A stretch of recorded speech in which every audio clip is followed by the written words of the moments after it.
Graça e paz.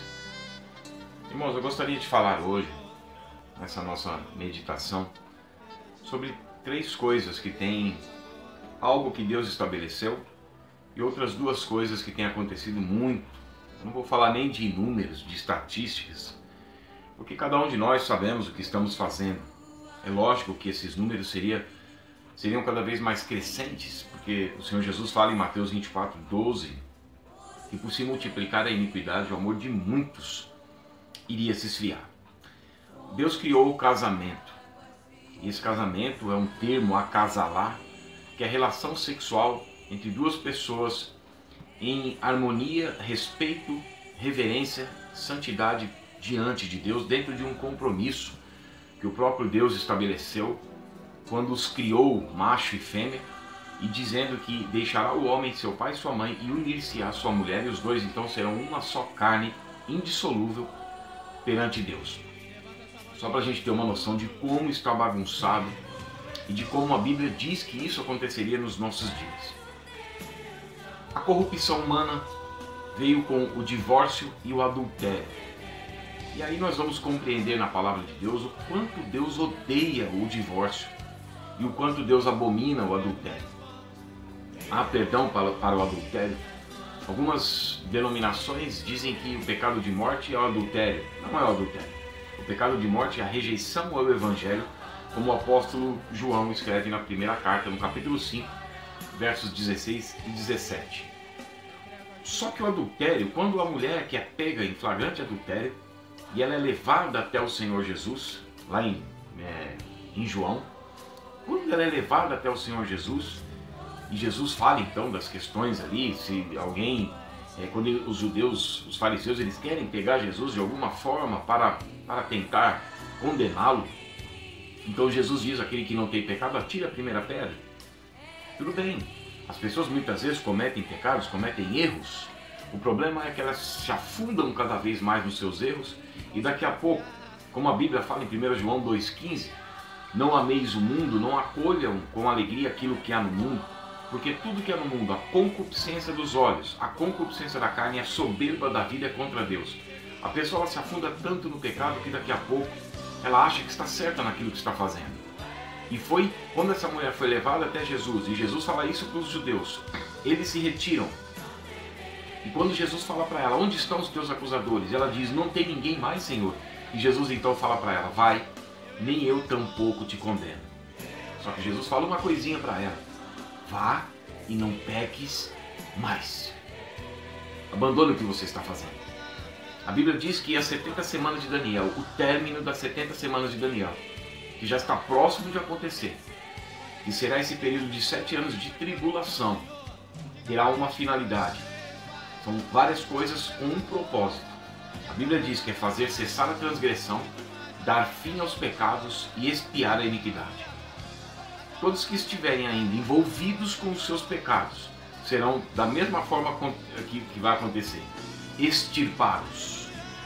Extirpar a iniquidade, extirpar o pecado e ungir o Santo dos Santos, trazer justiça eterna e selar a visão e a profecia.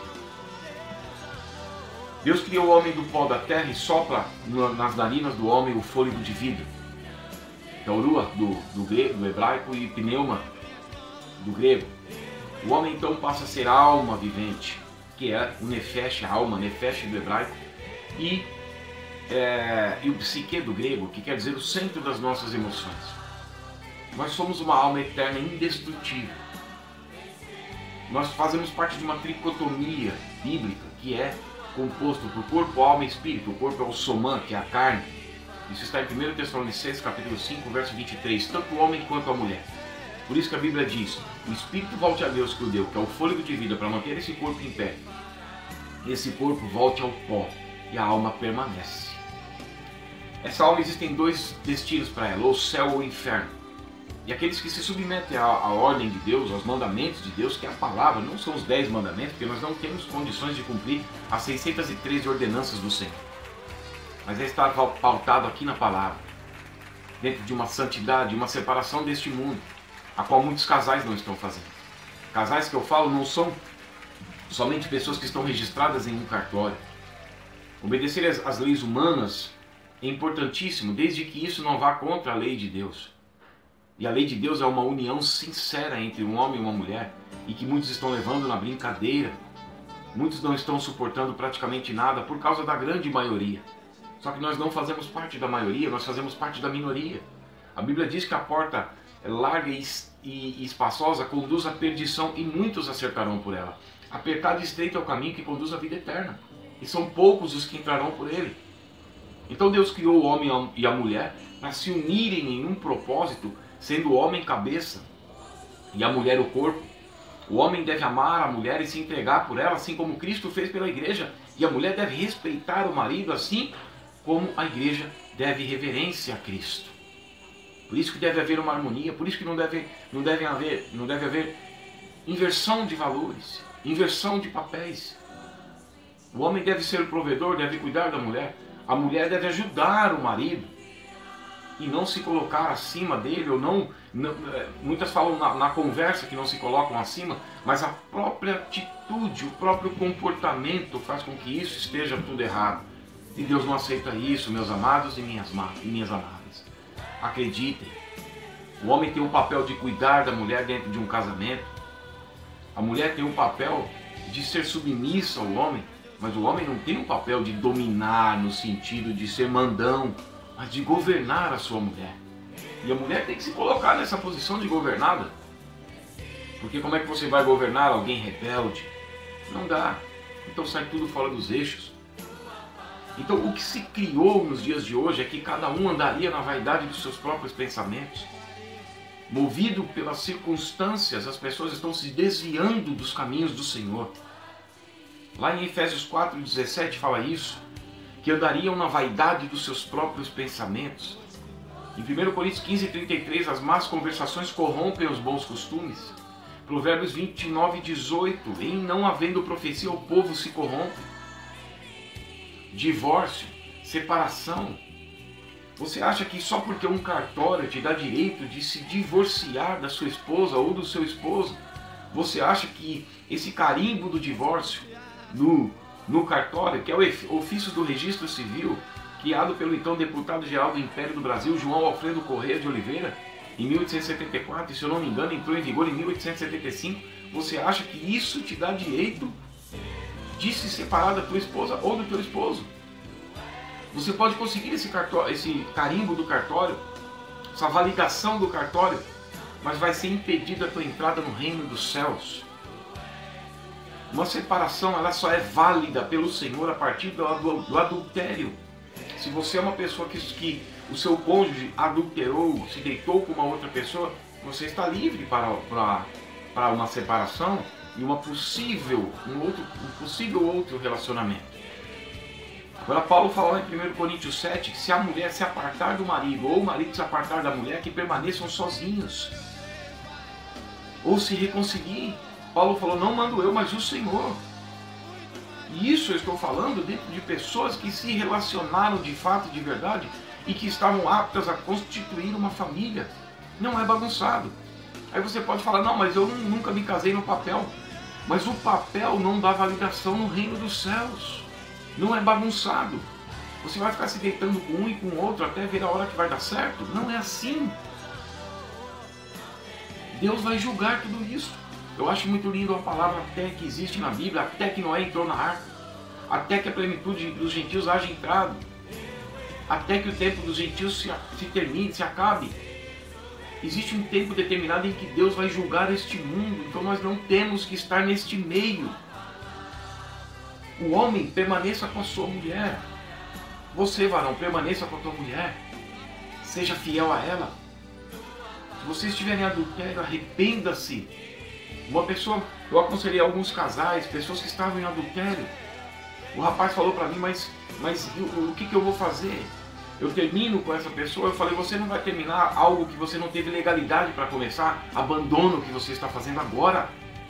A Bíblia diz, aquele que confessa as suas transgressões e as deixa, alcançará misericórdia.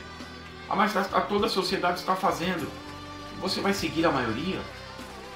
Está próximo o tempo do Senhor julgar todas as coisas. Não é tempo de ficar pecando. Nunca foi tempo de pecar. Agora, quando o apóstolo Paulo fala em Romanos capítulo 13, a nossa salvação está agora mais perto de nós do que quando no princípio cremos. Você, irmã, o que você tem feito? Você tem abandonado o mandamento do Senhor para a mulher? Ah, eu ser uma mulher do lar, eu não suporto isso. Ah, é, minha irmã? Ah, é? Quando as pessoas chegarem diante de Jesus dizendo: Senhor, Senhor, eu quero entrar no reino dos céus. Senhor, Senhor, olha o tanto de coisas que eu fiz, que eu conquistei. Jesus vai falar assim: apartai-vos de mim, vós que praticais a iniquidade. Iniquidade é desobedecer a palavra de Deus. Qual o mandamento do Senhor para a mulher? Lê 1 Timóteo 2,15. Lê 1 Pedro capítulo 3, verso 1 a 4. Mas o que as pessoas vão pensar? Melhor agradar a Deus do que aos homens. Pedro falou isso lá em Atos capítulo 5. Tiago fala em Tiago 4,4, a amizade do mundo é inimizade contra Deus. O apóstolo Paulo falando a Timóteo dos últimos dias que nós estamos vivendo, em 2 Timóteo 3,4, mais amigos dos prazeres do que amigos de Deus. Samuel, quando Samuel se aparta de Saul e manda que Saul esperasse, Saul não quis esperar. É como se o Senhor viesse e nós não quiséssemos mais esperar. Nós perdemos a esperança, a bendita esperança que Paulo fala em Tito 2,13. E aí Samuel, então, quando chega e vê que Saul fez tudo errado, ele disse assim: o que você fez? E Saul falou assim, movido pela circunstância, de acordo com as circunstâncias. As pessoas estavam se afastando de mim, as pessoas estavam me olhando de forma errada. Isso está em 1 Samuel capítulo 13, verso 11 a 13. O apóstolo Pedro fala em 1 Pedro 4,4. Eles vão estranhar que você não corre na mesma dissolução de devassidão deles. Deixa eles. Abandona a prática do pecado. Se reconcilie com a sua família. Se reconcilie com o seu cônjuge. Se reconcilie no seu relacionamento. Porque você esteve diante de Deus e agora o que vai ser? Então Deus abomina. Deus odeia o divórcio, meus amados. E o divórcio que eu estou falando não é o papel. É o relacionamento que foi feito diante de Deus. É um casamento duradouro, é um relacionamento em prospecção. Porque daqui a pouco você vai sair disso, você vai estar com outra pessoa. Deus não aceita isso, meu amado, acredite. Porque você vai achando que vai fazendo isso, e aonde vai chegar? Você pode não colher nessa vida, mas você não vai entrar no reino dos céus, porque não é brincadeira. Veja o que Deus fez, Ele fez o homem e a mulher, e os dois devem deixar as suas famílias e unir-se um ao outro e se tornarem uma só carne. Se tornou uma só carne, não se separe. A partir do momento que você teve essa consciência, volte à prática das primeiras obras. Faça tudo certo. Não se aparte do Senhor, porque o tempo está próximo. Deus odeia o divórcio. Deus odeia a separação. Deus odeia o adultério. Você está achando que é bonitona fazendo isso? Você está achando que é bonitão fazendo isso? Deus vai te pegar. O tempo está próximo. E as famílias estão se dissolvendo. A Bíblia fala isso: comiam, bebiam, casavam e davam-se em casamento. Se relacionavam um com um e com o outro e davam-se a outro. Até o dia que Noé entrou na arca e veio o dilúvio e os levou a todos e não perceberam. A vinda de Cristo será súbita, será de forma abrupta, será algo inesperado, como a abordagem de um ladrão. E não vão perceber. E as profecias estão aí, o tempo está próximo. Toma cuidado com o estilo de vida que você está tendo. Eu poderia aqui falar um monte de coisa, ter um monte de dados, mas nós sabemos que se você estiver longe das Escrituras, é lógico que você nem vai perceber o que está sendo dito. Mas se você ainda tiver contato com a palavra de Deus, toma cuidado e volta à prática das primeiras obras. Arrepende-te, lembra de onde caiu e volta a praticar o que é certo. Use os teus dons para Deus. Use a tua família, você e toda a tua família unida para o Senhor. Viva como tem que ser viver. O reino de Deus está dentro de vós. Deus abençoe.